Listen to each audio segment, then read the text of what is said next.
இந்த நிகழ்ச்சி amazing facts ஊழியத்தின் நண்பர்களால் உங்களிடம் கொண்டு வரப்பட்டிருக்கிறது.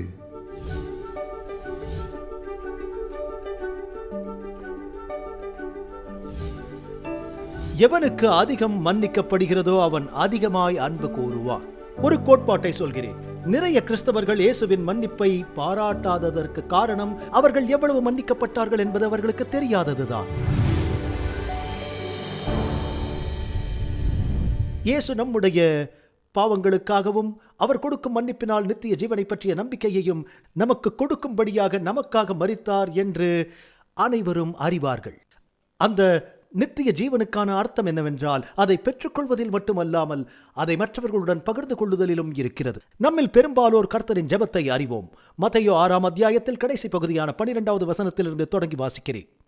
எங்கள் கடனாளிகளுக்கு நாங்கள் மன்னிக்கிறது போல எங்கள் கடன்களை எங்களுக்கு மன்னியும். லூக்கா சொல்லுகிறார், எங்கள் பாவங்களை எங்களுக்கு மன்னியும், நாங்களும் எங்களிடத்தில் கடன்பட்ட எவனுக்கும் மன்னிக்கிறோமே.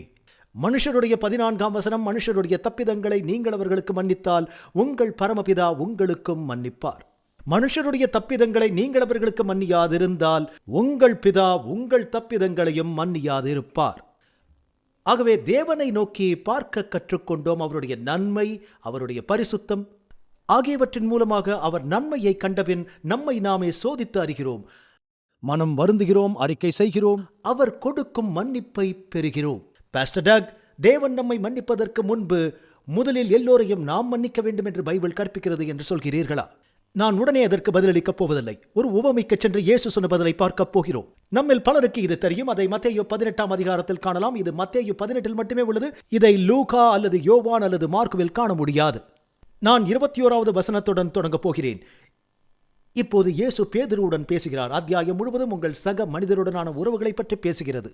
அப்போது பேதுரு அவரிடத்தில் வந்து, ஆண்டவரே, என் சகோதரன் எனக்கு விரோதமாய் குற்றம் செய்தால் நான் எத்தனை தரம் மன்னிக்க வேண்டும் என்றான். 7 முறை வரையா? பேதுரு அப்படி சொன்னபோது மிகவும் தாராளமாக இருப்பதாக அவர் நினைத்துக் கொண்டார். ஏனென்றால் அந்நாட்களில் வாழ்ந்த சில மத போதகர்கள் நீங்கள் ஒரு நபரை 3 முறை மன்னிக்கலாம் என்று நம்பினார்கள். இது பேஸ்பால் போன்றது. அதாவது பாவத்திற்கு அவ்வளவுதான் கருணை காட்டுவார்கள். ஆனால் 3 முறை தாண்டிய பின் அவருக்கு மன்னிப்பு கிடையாது. பேதுரு நினைத்தார், இயேசு இரக்கமுள்ளவர், நான் அதை இரட்டிப்பாக்கி நல்ல எண்ணத்தால் அதோடு ஒன்று கூட்டி 7 என கூறுவேன். நல்ல வேதாகம எண். ஆண்டவரே, நான் எத்தனை முறை என் சகோதரனை மன்னிக்க வேண்டும்? ஒரு எதிரி கூட அல்ல, உங்கள் சகோதரர். அதற்கு அவர் 7 முறையா என்று சொன்னார். பேதுரு, நீங்கள் இறுதியாக செய்தியை பெற்றுக்கொண்டாய் என்று இயேசு சொல்லுவார் என்று நினைத்தார். ஆனால் அதற்கு பதிலாக கிறிஸ்து 7 தரம் மாத்திரமல்ல, 70 தரம் மட்டும் என்று அவனிடம் சொன்னார். எண்ணிக்கையை குறித்துக் கொள்ளுங்கள். பின்னர் இயேசு அவர்களுடன் ஒரு உவமையை பகிர்கிறார். பரலோக ராஜ்யம் தன் ஊழியக்காரரிடத்தில் கணக்கு பார்க்க வேண்டும் என்றிருந்த ஒரு ராஜாவுக்கு ஒப்பாயிருக்கிறது. அவன் கணக்கு பார்க்க தொடங்கின போது 10,000 தாலந்து கடன்பட்டவன் ஒருவனை அவனுக்கு முன்பாக கொண்டு வந்தார்கள்.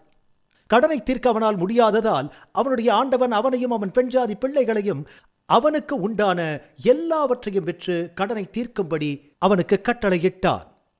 அப்பொழுது அந்த ஊழியக்காரன் தாழ விழுந்து வணங்கி, ஆண்டவனே, என்னிடத்தில் பொறுமையாயிரும், எல்லாவற்றையும் கொடுத்து தீர்க்கிறேன்.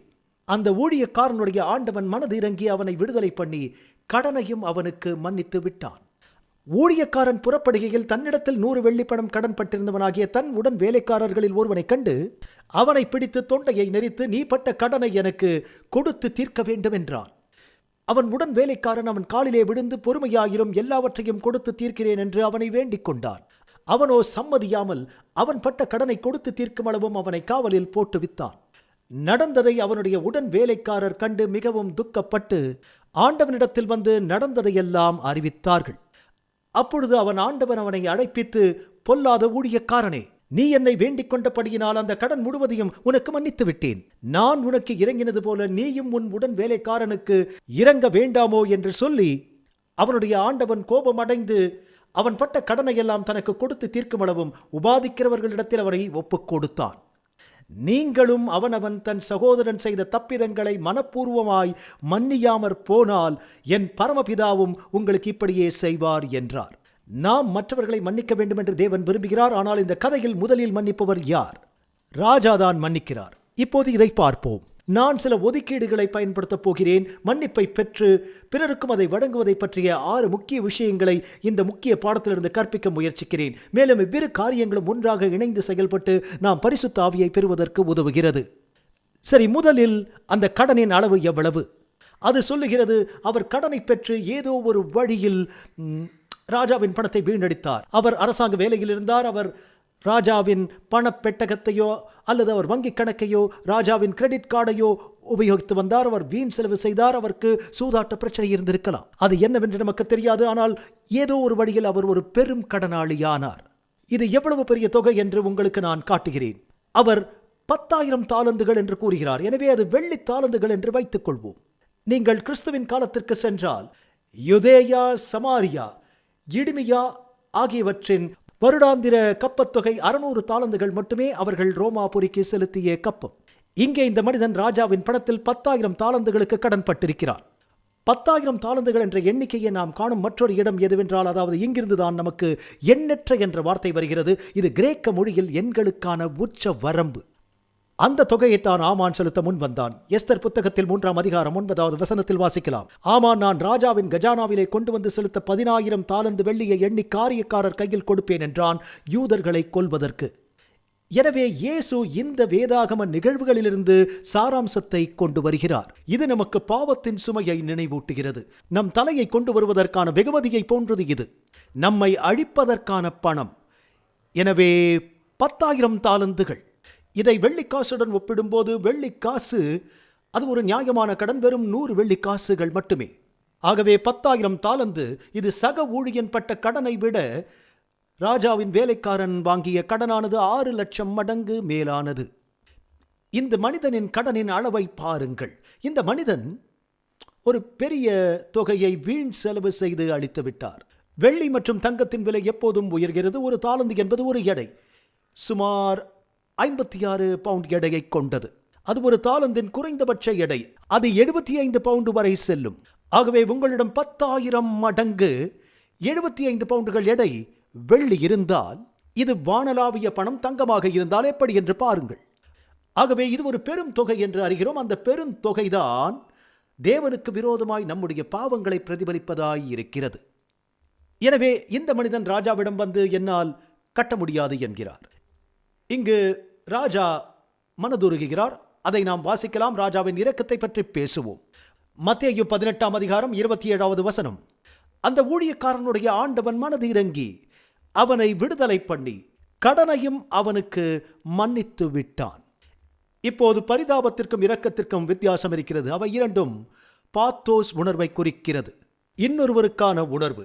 ஆனால் இரக்கம் என்பது உண்மையில் பாத்தோஸை குறிக்கிறது. பொதுவாக நமது அகராதி சொல்லுகிறது, ஒரு நபரின் துன்பத்தை பார்ப்பது மட்டும் அல்ல, அவர்களுடன் பரிவு காட்டுவது மட்டுமல்ல, நீங்கள் அதை பற்றி ஏதாவது செய்யுங்கள். ஒரு நபருக்கு கார் டயர் பஞ்சராகி கார் நிறுத்தியதை பார்த்து ஆண்டவரே உதவி செய்யுங்கள் என்றால் பரிதாபம். ஆனால் நானும் நிறுத்தி டயரை மாற்ற அவர்களுக்கு உதவினால் அது இரக்கம். ஆகவே இயேசு நம் மீது பரிதாபப்பட்டாரா அல்லது அவருக்கு இரக்கம் இருந்ததா? அவர் கீழே பார்த்து மனித இனம் அங்கே நிறைய சிக்கலில் உள்ளது, வருத்தம் அளிக்கிறது என்றாரா? அல்லது இறங்கி வந்து அதை பற்றி ஏதாவது செய்தாரா? ராஜா மனதுருக்கம் அடைந்தார். அவர் கடனை மன்னித்தார். எனவே இந்த மனிதனின் பொறுப்பற்ற தன்மைக்காக யார் துன்பத்தை அனுபவித்தார்கள்? அந்த ராஜாதான். அவர் இரக்கம் காட்டுகிறார். அவர் கடனை முழுமையாக மன்னிக்கிறார். நான் அவர்கள் அக்கிரமத்தை மன்னித்து அவர்கள் பாவங்களை இனி நினையாதிருப்பேன். என்ன ஒரு அற்புதமான வாக்குறுதி! சங்கீதம் 103:17 கர்த்தருடைய கிருபையோ அவருக்கு பயந்தவர்கள் மேலும் அவருடைய நீதி அவர்கள் பிள்ளைகளுடைய பிள்ளைகள் மேலும் அனாதையா என்றென்றைக்கும் உள்ளது. தேவனின் இரக்கம் நித்தியமானது. அவர் இரக்கமுள்ள ராஜா. உங்கள் பாவங்கள் அனைத்தையும் அவர் மன்னிக்க தயாராக இருக்கிறார். எனவே ராஜாவின் கருணை, அன்பு, பரிதாபம் ஆகியவற்றை காண்கிறோம். ஆனால் அந்த வேலைக்காரனின் மனோபாவம் தவறாக இருந்ததை நாம் பார்க்க வேண்டும். இந்த மனிதன் அவன் மிகவும் கடுமையானவன், கடின இருதயத்துடன் இருந்தான். இப்போது நான் ராஜாவுக்கு 10,000 தாலந்துகள் கடன் பட்டிருந்தால், கடன் பட்டிருப்பதை அவர் அறிந்திருந்தார். ராஜாவுக்கு பணம் தர வேண்டும் என்றால் நியாய தீர்ப்பு வரும் என்று உங்களுக்கு தெரியும். நீங்கள் அதை பற்றி கொஞ்சம் பயப்படுவீர்கள். எனவே அவர் இந்த சுமையை நினைத்துக் கொண்டிருந்தார். நியாய தீர்ப்பு வரும் என்று நினைத்துக் கொண்டிருந்தார். ஒரு கணக்கெடுப்பு இருக்கப் போகிறது. வேறு எதையும் உணர்த்தாவிட்டாலும் இந்த கதை ஒரு நியாய தீர்ப்பின் நாள் இருப்பதை நினைவூட்டுகிறது. கணக்கெடுப்பு நடக்கிறது. நான் ராஜாவுக்கு முன்பாக வரும்போது நான் பெருமூச்சு விடுவேன். அதாவது அந்த மனிதன் அவர் மோசமாக உணர்ந்திருப்பார். ராஜா தனது குடும்பம், மனைவி, குழந்தைகள், அவரது சொத்துக்கள் அனைத்தையும் விற்கப் போகிறார் என்று பைபிள் சொல்கிறது. ஆகவே மனைவியை விற்கப்படுவதற்கு கொண்டு சென்றதால் அவள் அழுகிறாள். ஒருவரின் வீடு அல்லது விடுதிக்கு கொண்டு செல்கிறார்கள். குழந்தைகள் அடிமைகளாக விற்கப்படுவதற்காக எடுத்துச் செல்லப்படுகிறார்கள். ராஜாவின் கிரெடிட் கார்டை வைத்து அவர் வாங்கிய பொருட்கள் வீட்டிலிருந்து எடுக்கப்பட்டு அரசு உத்தரவால் விற்பனையில் விற்கப்படுகின்றன.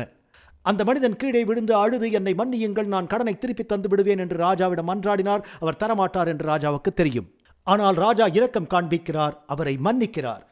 அது எனக்கு நடந்திருந்தால் நான் சென்று ராஜாவின் கால்களுக்கு முத்தமிட்டு நான் அங்கிருந்து வெளியே சென்று மிகவும் மகிழ்ச்சியாய் துள்ளி குதித்திருப்பேன். நான் சந்தோஷமாய் எல்லோரையும் நேசித்திருப்பேன்.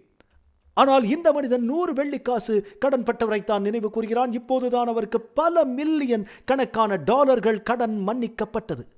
ஆனால் அவர் சென்று ஒரு நண்பரின் தொண்டையை பிடிக்கிறார். இப்போது அதை மீண்டும் வாசிப்போம். மத்தேயு 18:28. அப்படி இருக்க அந்த ஊழியக்காரன் புறப்பட்டு போகையில் தன்னுடைய உடன் வேலைக்காரர்களில் ஒருவனை கண்டு அவனை பிடித்து தொண்டையை நெரித்து மிகவும் தீவிரமாய் கேட்கிறான், நீ பட்ட கடனை எனக்கு கொடுத்து தீர்க்க வேண்டும். அப்பொழுது அவனுடைய உடன் வேலைக்காரன் அவன் காலிலே விழுந்து, என்னிடத்தில் பொறுமையாயிரும், எல்லாவற்றையும் கொடுத்து தீர்க்கிறேன் என்று அவனை வேண்டிக் கொண்டான். இப்போது ராஜாவிடம் என்னுடன் பொறுமையாக இருங்கள், நான் 10,000 தாலந்துகளை திருப்பி கொடுத்து விடுகிறேன் என்று அவன் சொன்னது சாத்தியமற்றது. அதை செய்ய முடியாது. ஆனால் யாராவது அவருக்கு 100 வெள்ளி கடன் பட்டிருந்தால் 24 மணி நேரத்தில் அந்த பணத்தை ஒரு நேர்மையான ஆக்கப்பூர்வமான வழியில் சம்பாதித்து அதை திருப்பி செலுத்தலாம். ஆனால் அவனுடைய தொண்டையை நெருக்குகிறான். அது மோசமான செயல். உன் கடனை எனக்கு கொடுத்து விடு. உடன் ஊழியம் சொல்லுகிறான், என்னோடு பொறுமையாயிருங்கள். அவனோ சம்மதிக்கவில்லை. ஒரு சிறிய தொகைக்கு கூட மனம் இறங்கவில்லை. மாறாக அவனை சிறையில் அடைத்து 100 வெள்ளிக்காக அவனை மிகவும் சித்திரவதை செய்தான். 100 வெள்ளிக்காக. வேதாகம நாட்களில் பணம் வாங்கி கொடுக்க முடியாவிட்டால் அவர்களை சிறையில் அடைப்பார்கள். கடனாளிகளுக்கு என்று ஒரு சிறை இருந்தது. அங்கு சித்திரவதை செய்வார்கள். அவர்களுக்கு அரக்கர்கள் என்று பெயர். வாங்கின கடனுக்கு ஏற்ப ஒரு பட்டியல் அங்கு இருந்தது. 10 வெள்ளிக்காசுக்கு ஒரு சவுக்கடி, 100 வெள்ளிக்காசுக்கு 10 சவுக்கடிகள் அல்லது 6 மணி நேரம் உங்களை தொங்க விடுவார்கள். இப்படி வெவ்வேறு தண்டனைகளை அவர்களுக்கு வழங்கினார்கள். ஆகவே 10,000 தாலந்துகள் கடனோடு அந்த சிறைக்கு செல்வது கொடூரமானது. அந்த கொடூர தண்டனையிலிருந்து இந்த மனிதனுக்கு மன்னிப்பு கிடைத்தது. இப்போது இந்த சிறிய தொகைக்கு தன் சகோதரனை அவன் தண்டிக்கிறான். இது எதை காட்டுகிறது? சூரியன் பூமியிலிருந்து 93 மில்லியன் மைல் தொலைவில் உள்ளது. தேவன் நம்மை எவ்வளவு மன்னிக்க விரும்புகிறார் என்பதை இது காட்டுகிறது. நான் கேள்விப்பட்ட வரையில் ஒளி ஒரு வினாடிக்கு 1,86,000 மைல் வேகத்தில் பயணிக்கிறது. சூரிய ஒளி பூமியை அடைய சுமார் 8 நிமிடங்கள் ஆகும். அது அவ்வளவு தொலைவில் உள்ளது. ஆனால் நம் வாழ்வில் ஒருவருக்கொருவர் மன்னிப்பது ஓரடி தூரம் போன்றது. பூமிக்கும் சூரியனுக்கும் இடையிலான தூரத்தை போன்று தேவன் நம்மை மன்னிக்க விரும்புகிறார். நாம் ஒருவருக்கொருவர் ஓரடி தூரத்தை மன்னிக்க மறுக்கிறோம். இந்த கதையின் தார்மீக கருத்து இதுதான். நான் உன்னை எவ்வளவு மன்னிக்க தயாராக இருக்கிறேன் என்று கிறிஸ்து சொல்கிறார். நான் உன்னை எவ்வளவு இலவசமாக மன்னித்த போது சக ஊழியர்களிடம் கசப்பாகவும் மன்னியாமலும் இருக்க உனக்கு என்ன உரிமை இருக்கிறது? நமக்கு ஒரு மனமாற்றம் வேண்டும். தேவன் நம்மை எவ்வளவு மன்னிக்க தயாராக இருக்கிறார் என்பதை பார்க்கும்போது ஒருவரை ஒருவர் மன்னிக்க நாம் தயாராக வேண்டாமா? இப்போது சில பேர் இப்படி யோசிக்கிறார்கள் என்று எனக்கு தெரியும். சரி பாஸ்டர் டக், அவர்கள் எனக்கு எதிராய் என்ன செய்தார்கள் என்று தெரிந்திருந்தால் இது ஒரு விதிவிலக்கு என்று புரிந்து கொள்வீர்கள். பெரும்பாலான விஷயங்களை நீங்கள் மன்னிக்க முடியும், அதாவது சிறிய குற்றங்கள். ஆனால் இந்த நபர் அவர்கள் செய்தது பெரும் பொல்லாங்கு. அதை நான் எப்போதாவது மன்னிக்க முடியுமா? நீங்கள் மன்னிக்க வேண்டும். நான் சொல்வது, ஜனங்கள் சிலுவையின் அண்டை வந்து நேரம் செலவழித்து தங்கள் பாவங்களுக்காக இயேசு துன்பப்பட்டு மரித்தார் என்பதை பார்த்தால் அவர்கள் பிறர் குற்றத்தை மன்னிப்பது சுலபமாக இருக்கும். அதை பார்க்க வேண்டும். சிலுவையின் நேர்பாகம் குறுக்கு பாகத்தை காட்டிலும் நீளமானது. நாம் பிறரிடம் செய்யும் பாவங்களை காட்டிலும் தேவனுக்கு எதிரான நம்முடைய பாவங்கள் மிக பெரியது. தொடர்ந்து இணைந்திருங்கள் நண்பர்களே. நான் சற்று நேரத்தில் மறுபடியும் இன்றைய செய்திக்குள் செல்ல போகிறேன். நமது கிறிஸ்துவ வாழ்க்கையின் உன்னதமான உயர்ந்த நோக்கம் அன்பு செலுத்துவதுதான் என்பதை வேதாகமம் தெளிவாக குறிக்கிறது. இந்த சிறப்பு சலுகையை உங்களுக்கு கொடுக்க நாங்கள் விரும்புகிறோம். இது மாற்றும் அன்பு என்று அழைக்கப்படுகிறது. இதில் தேவன் அன்பாய் இருக்கிறார் என்று வேதாகமம் சொல்வது ஏன் என்பதையும், எப்படி நாம் தேவனுடைய அன்பின் வல்லமையை பெற்று அவர் சித்தத்தை செய்து அவருக்கு கீழ்ப்படிந்து சக மனிதனுக்கு சேவை செய்யலாம் என்பதை அறிந்து கொள்வீர்கள். அவை இரண்டும் தான் பெரிய கட்டளைகள். தேவனை நேசிக்க வேண்டும், அயலானை நேசிக்க வேண்டும். உங்கள் இலவச நகலை பெற திரையில் தோன்றும் தொலைபேசி எண்ணை அடையுங்கள் அல்லது வலைதள முகவரியில் தொடர்பு கொள்ளுங்கள். நீங்கள் இந்த அருமையான புத்தகத்தை வாசித்த பிறகு நண்பர்களுடன் பகிர்ந்து கொள்ளுங்கள். இன்றைய செய்திக்கு திரும்பிச் செல்வோம். தேவ வார்த்தையிலிருந்து அற்புதமான சத்தியங்களை கற்றுக்கொள்வோம். ரேபீஸ் நோயை குணப்படுத்த லூயிஸ் பாஸ்டர் மருந்து கண்டுபிடிப்பதற்கு முன்பு நடந்த ஒன்றை கேள்விப்பட்டேன். பிரான்சில் ஒரு மனிதன் வெறி நாயால் தாக்கப்பட்டான். மருத்துவர் அவரிடம் அந்த துர்ச்செய்தியை அறிவித்தார். நாங்கள் நாயை சோதித்தோம். அது வெறி நாயைப் போல் நடந்து கொள்கிறது. அப்படி என்றால் நீங்கள் சில நாட்களில் இறந்துவிடக்கூடும் என்றார்கள். அந்த நபர் மருத்துவரிடம் ஒரு பேனாவையும் காகிதத்தையும் வாங்கி தீவிரமாக எழுதத் தொடங்கினார். மருத்துவர் கூறினார், உங்களுக்கு சில நாட்கள் இருக்கிறது, நேரம் எடுத்துக் கொள்ளுங்கள். உயிலை எழுதப் போகிறீர்கள் என்றால் சிந்தித்து நல்ல முடிவுகளை எடுங்கள்.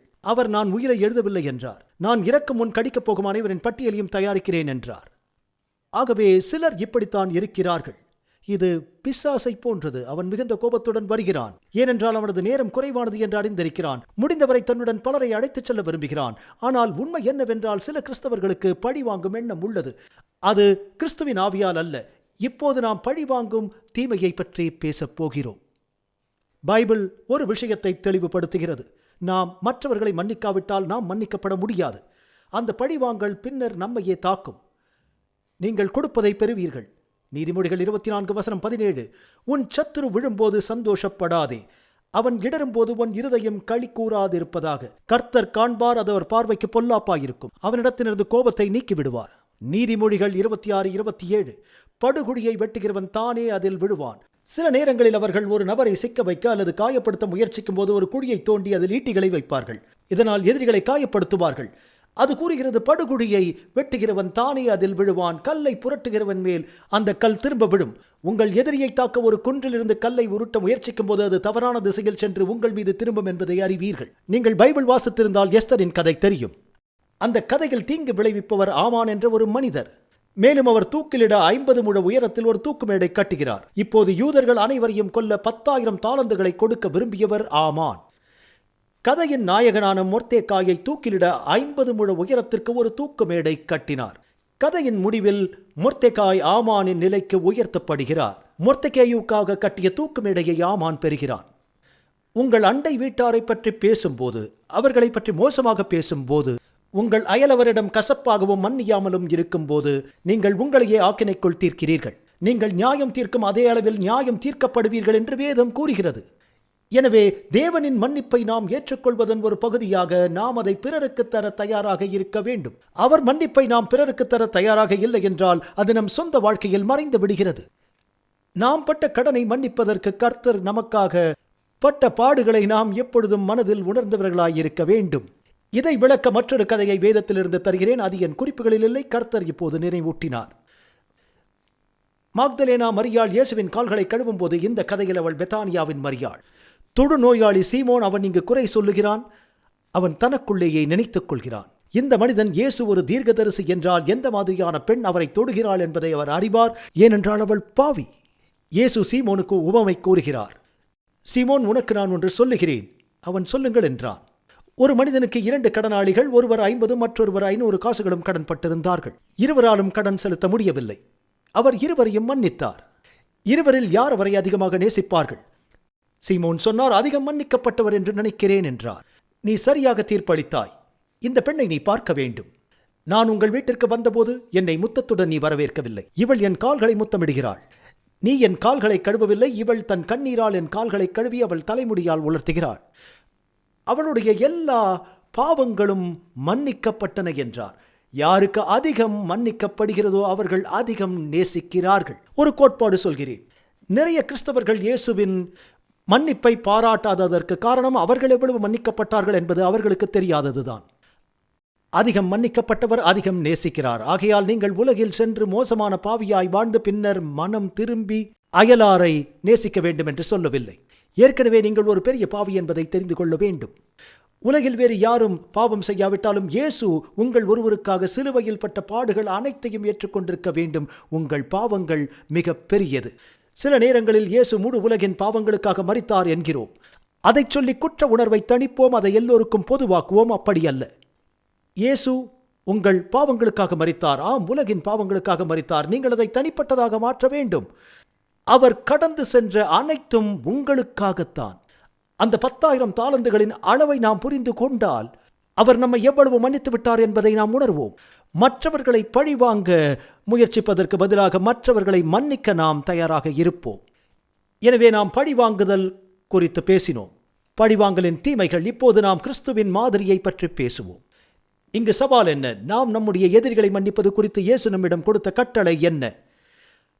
மத்தேயு அவர் கூறுகிறார், நடந்ததை அவனுடைய உடன் வேலைக்காரர் கண்டு மற்றவர்களை எப்படி நடத்துகிறோம் என்று தூதர்கள் பார்க்கிறார்கள்.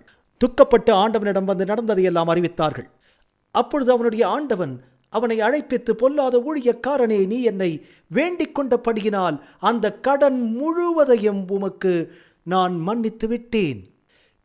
கருத்தரங்கிலும் நாங்கள் இந்த கருத்தை தான் வைத்தோம். கேளுங்கள், பெறுவீர்கள். பாவத்திலிருந்து மனம் திரும்புங்கள், பாவங்களை அறிக்கை செய்யுங்கள்.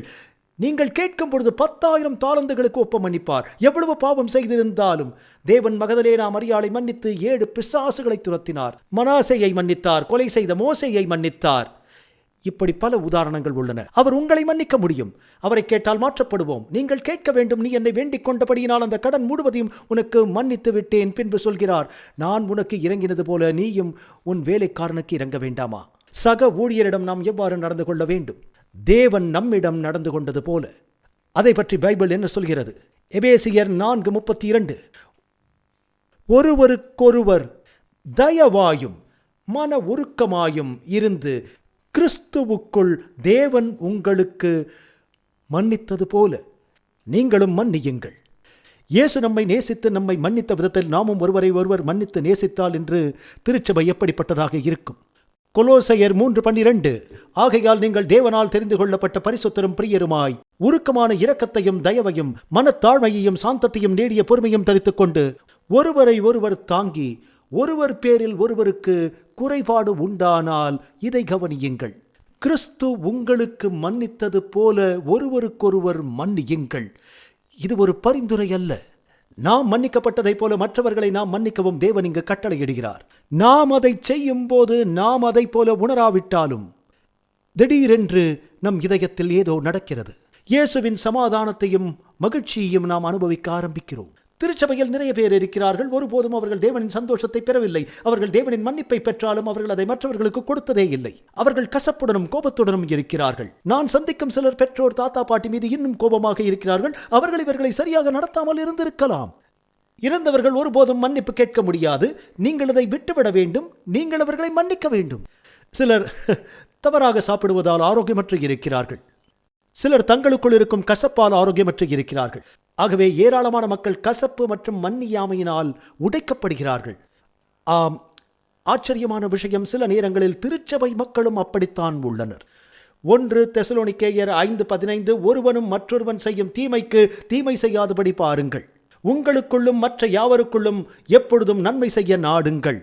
உனக்கு அடுத்தவனை சிநேகித்து சத்ருவை பகைப்பாயாக என்பார்கள். நான் சொல்கிறேன், சத்ருக்களை சிநேகியுங்கள், சபிக்கிறவர்களை ஆசீர்வதியுங்கள், உங்களை நிந்திக்கிறவர்களுக்காகவும் துன்பப்படுத்துகிறவர்களுக்காகவும் ஜெபம் பண்ணுங்கள். இப்படி செய்வதனால் நீங்கள் பரலோகத்தில் இருக்கிற பிதாவுக்கு புத்திரராயிருப்பீர்கள்.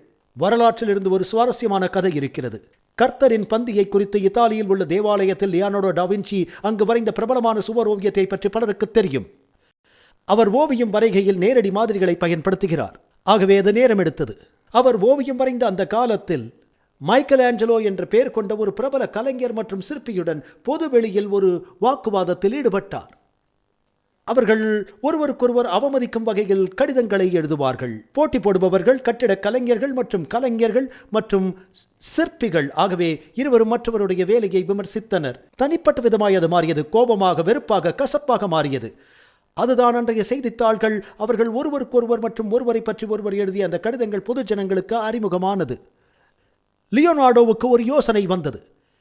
யூதாசை வரையும் நேரம் வந்தபோது பொதுவாக அவர் மனித மாதிரிகளை பயன்படுத்தினார்.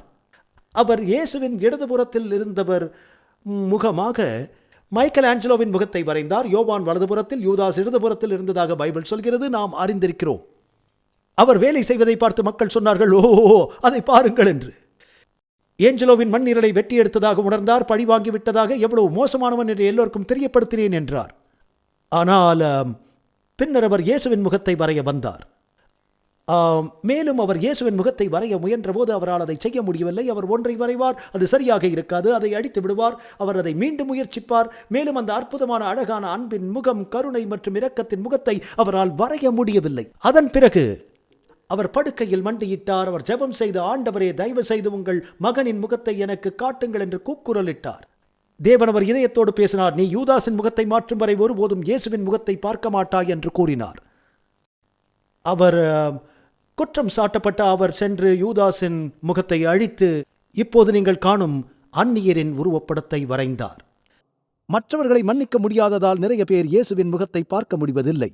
அவர்கள் பழிவாங்க வழி தேடுகிறார்கள். அதோடு அது மட்டுமல்ல, அவர்கள் மிகவும் கசப்பானவர்கள். மக்கள் ஒருவருக்கொருவர் செய்யும் அர்த்தமற்ற அல்லது கொடூரமான விஷயங்கள் இருக்கிறது என்பதை நான் மறுக்கவில்லை. உங்களுக்கு தெரியும், சில சமயங்களில் பாவிகள் இத்தகைய கொடூரமான காரியங்களை செய்வதற்கான காரணம் என்னவென்றால் அவர்கள் பாவிகள். மக்கள் ஆண்டவரை அறியாவிட்டால், ஆண்டவரை நேசிக்காவிட்டால் சுயநலத்துடன் நடந்து கொள்வார்கள், கேடு விளைவிப்பார்கள். மக்கள் என்னை எவ்வாறு நடத்தும் போது ஆண்டவரே அவர்கள் மாற்றப்பட வேண்டும் என்று விரும்புகிறேன்.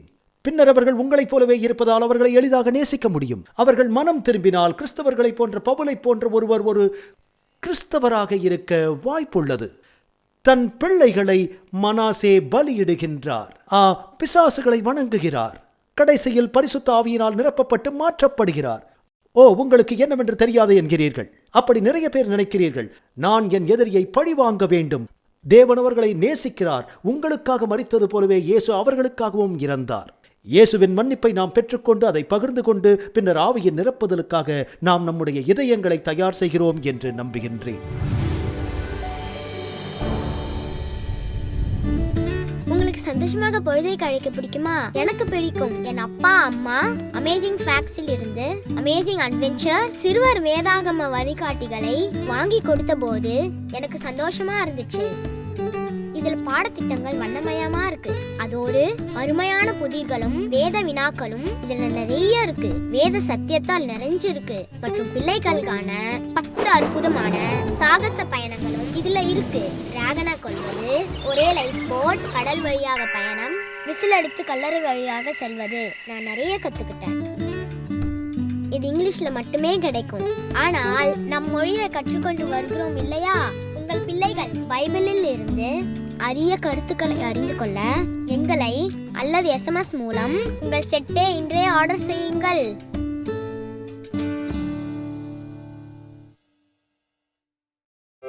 போதுமான அமேசிங் ஃபேக்ட்ஸ் வேத பாடங்களை பெற முடியவில்லையா? சத்தியம் நிரம்பிய நிகழ்ச்சிகளுக்காக நீங்கள் அடுத்த வாரம் வரை காத்திருக்க வேண்டியதில்லை. AFTV.in இல் உள்ள அமேசிங் ஃபேக்ட்ஸ் இந்தியா மீடியா லைப்ரரிக்கு வருகை தரவும். இங்கே நீங்கள் பல்வேறு மொழிகளில் உள்ள வீடியோக்கள் மற்றும் அச்சிடப்பட்ட பிரதிகளை இலவசமாக காண முடியும்.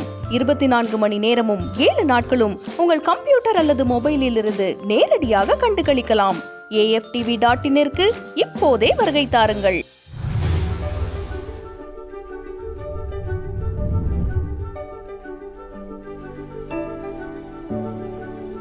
இன்றைய இலவச சலுகையை விண்ணப்பிக்க மறந்து விடாதீர்கள். அது நிச்சயம் ஆசீர்வாதமாக இருக்கும். உங்களது தொடர்ச்சியான ஆதரவுக்கு நன்றி. நாங்கள் இயேசு கிறிஸ்துவின் சுவிசேஷத்தை உலகெங்கிலும் கொண்டு செல்கிறதனால் நீங்கள் அடுத்த வாரம் இணைந்திருக்க உதவி செய்து கர்த்தருடைய வேத வார்த்தையில் மூழ்கி அற்புத உண்மைகளை ஆராயச் செய்வோம்.